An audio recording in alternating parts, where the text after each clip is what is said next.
अरे हमें कहाँ मालूम था कि इश्क होता है क्या। अरे हमें कहाँ मालूम था कि इश्क होता है क्या। बस तुम मिली और जिंदगी मोहब्बत बन गई। अच्छा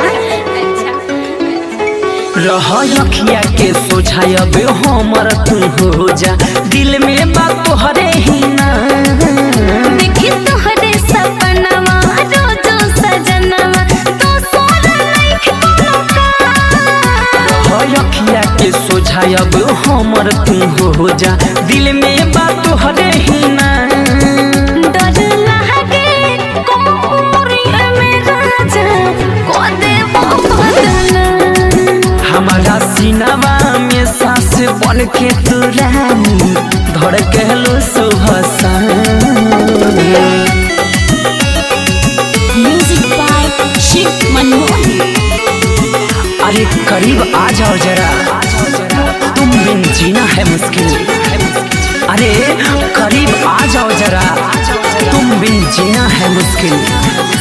दिल को तुमसे नहीं तुम्हारे हर अदा से मोहब्बत। लाल रंग के ओठ लाली ओढ़ी लाल ओढ़नी चोरावा तारू दिल भइल बारू दिल चोरनी। तोहरे ला इतना कोई नहीं हम सिंगार हो, जो राजा ये जिया देख लो ना एक बार हो। मिल जाए दिल के यारा। हमारा सीनावा में सांस बन के तू रानी धड़कलो सुबह शाम। डर लागे कोमरिया में राजा को देबो बदना।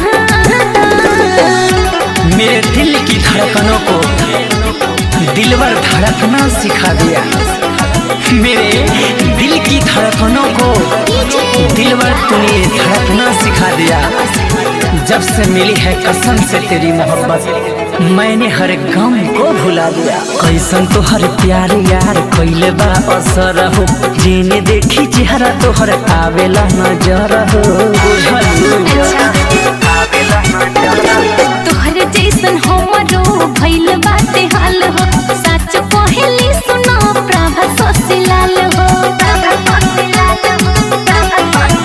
राइट संतोष छोड़ले कामधाम। हमारा सिनेमा में सांस बन के करे जा धड़के लो सुबह शाम। डर